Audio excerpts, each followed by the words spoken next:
HSC 27 batch যাদের biology পড়তে একদমই ভালো লাগে না, যারা বায়োলজি নিয়ে খুব বেশি প্যারায় আছো, তাদেরকে একটু সাহস দিতে চাই যে ভাই দেখো, বায়োলজির সিকিউতে 8টা প্রশ্ন কমন পেতে সবকিছু পড়ার দরকার আসলে পড়ে না।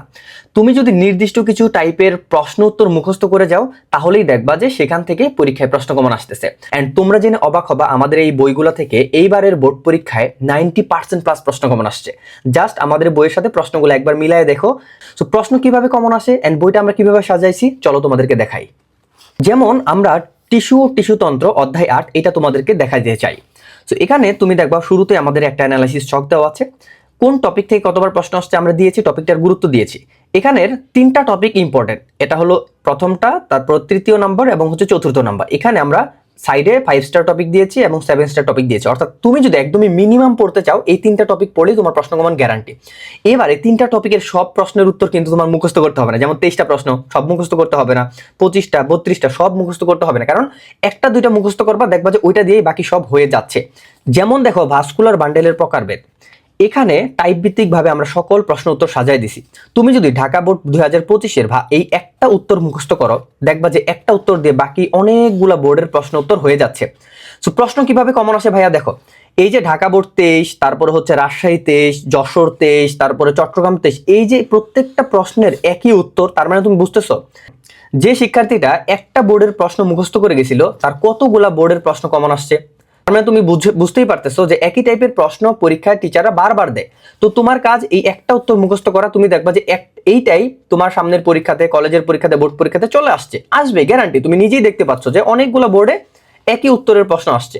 তো একইভাবে তোমাকে যদি অন্যান্যগুলোও দেখাই, তুমি ইজিলি দেখতে পারবা যে জীব প্রযুক্তি, টিস্যু কালচার, জেনেটিক ইঞ্জিনিয়ারিং, অনেকগুলো টপিক আমরা দিয়েছি। এর মধ্যে সবচেয়ে ইম্পর্টেন্ট টপিক হচ্ছে ভাইয়া প্রথম 2টা এবং 4 নাম্বারটা, যেটা 7 স্টার টপিক, 7 স্টার এবং 5 স্টার। এই 3টা টপিক তুমি যদি পড়ে যাইতে পারো, এখান থেকে প্রশ্ন তোমার গ্যারান্টি কমন আসবে। তো এবার মজাটা দেখো, তুমি যদি টিস্যু কালচারের টপিক 1-এ যাও, এখানে এই টপিক 1-এর যে প্রশ্ন উত্তরটা আমরা দিয়ে রাখছি একটা, এই একটা দিয়ে দেখো ভাইয়া প্রত্যেকটা বোর্ডে প্রায় হয়ে যাচ্ছে। কারণ এটা এত ইম্পর্টেন্ট একটা টপিক যে টিস্যু কালচার প্রযুক্তির প্রক্রিয়া বর্ণনা করো, এই একটা বর্ণনা দিয়ে তোমার অনেকগুলা হয়ে যায়। তো যেমন ধরো এই দিনাজপুর 25-এ আসছে, কুমিল্লা 25-এ আসছে, সিলেট 25-এ আসছে, সেম প্রশ্নটা রাজশাহী 23-এ আসছিল। একইভাবে কতগুলা বোর্ডে দেখছো সেম প্রশ্নটা আসছে। তার মানে তুমি বুঝতেছো যে একটা যদি পড়ো, তাহলে ওই একই টাইপের প্রশ্ন তোমার কলেজের পরীক্ষা, বোর্ড পরীক্ষাতে চলে আসবে গ্যারান্টি। এটা আমাদের অ্যানালাইসিসই বলতেছে, চলে আসে।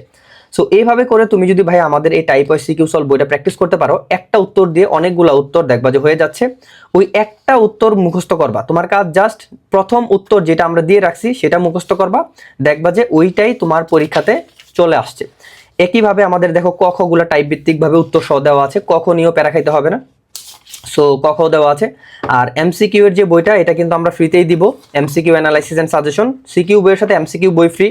সো এমসিকিউ বইটাতে শুরুতেও তুমি পাবা যে অ্যানালাইসিস ছক দেওয়া আছে, কোন টপিক থেকে কি কি টাইপের প্রশ্ন আসছে, কোনটার গুরুত্ব কত, খুব সুন্দর করে আমরা দিয়ে রাখছি। তারপরে হচ্ছে টাইপ ভিত্তিক ভাবে এমসিকিউ দেওয়া আছে, যেন তুমি প্র্যাকটিস করতে পারো।